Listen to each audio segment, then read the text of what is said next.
The wreck of the Yongala off the Queensland coast has become a legendary place to dive and explore. Well, our divers and explorers are the two Tims.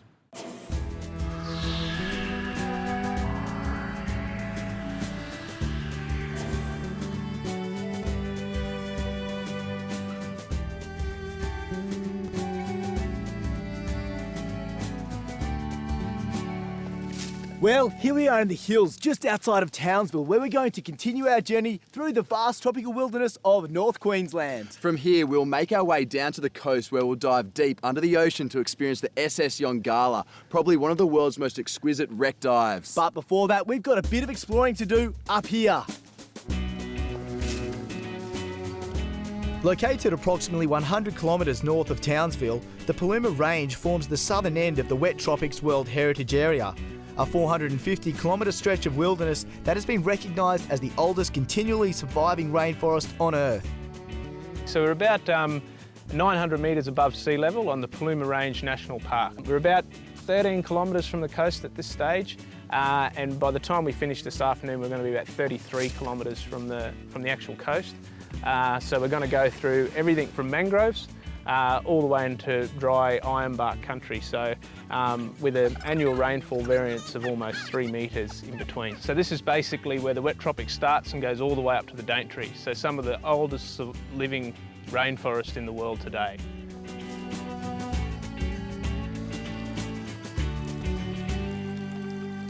Tim, we've just arrived at Running River, so this is the little bridge that crosses that in Hidden Valley, and it's about 5:15, so hopefully we're going to get to see some monotrams in action, which are the platypus that we have here.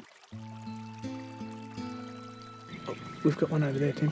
What we'll see is them coming along, foraging along the bottom for little dragonfly larvae and freshwater shrimp, and then hopefully we'll see them surface, chewing, so lots of ripples coming out from them, and then that quite repetitively through until about 1 o'clock in the morning is when they're most active.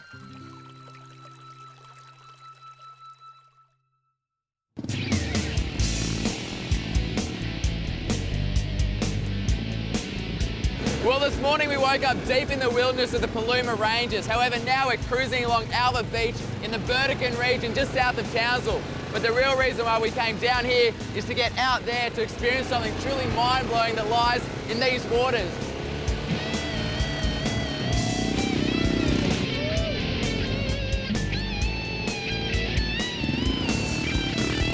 On the 23rd of March 1911, a cyclone hit North Queensland, wreaking havoc and disaster.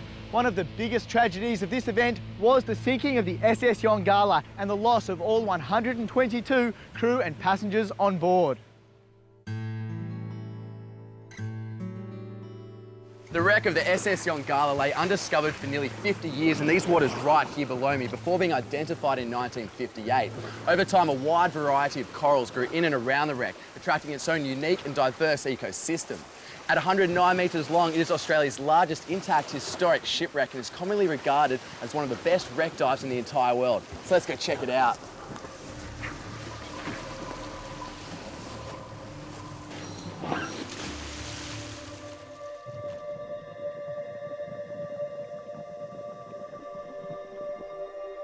Over the years, different parts of the reef have drifted over, landed on the Yongala itself. It's been said to be one of the most diverse artificial reefs because parts of the reef have drifted from all over, landed onto the wreck and started growing. So because it's isolated where it is, 40 minutes from the reef and about 30 minutes from land, there's nothing else in the area. So a lot of the big fish come and just hang out.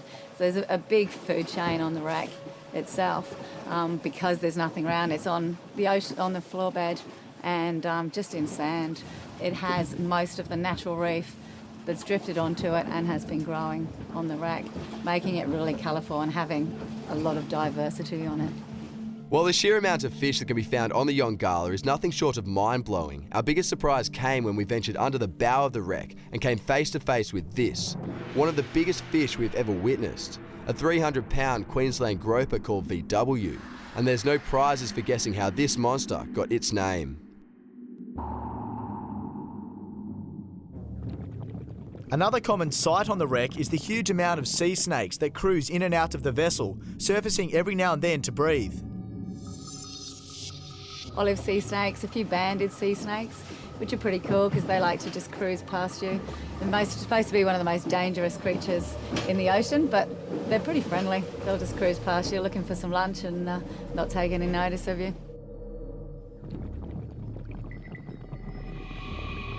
Turtles are also a common sight, and we were lucky enough to catch this beautiful hawksbill during his tasty lunch of soft coral. We get to see a lot of turtles out there, and their favourite food being either the jellyfish or the soft corals. The wreck itself is pretty intact and hasn't broken up too much over the years, probably because of all the coral growing on it. But so you can still see some of the big masts and things have broken away, but you've still got the mast at the bow and the stern, which are covered in coral, and you're able to actually swim underneath. The holds, although you're not allowed inside the wreck, you can actually swim up to and look inside the holds. So a lot of that, because parts of the deck have broken away, you can actually see inside. There's the first class dining room, where they used to have the smoking room, and also part of the galley. You can actually see a part of the stove in there with the little hobs. That's still inside at the bottom.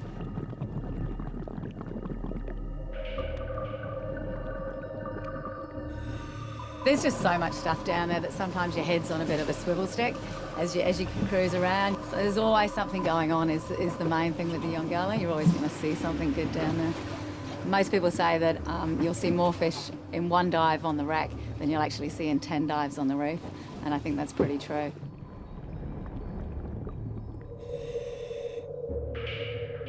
For any keen diver, an experience on the SS Yongala can truly be life-changing.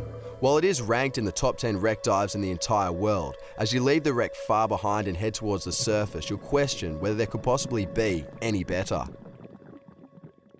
Travel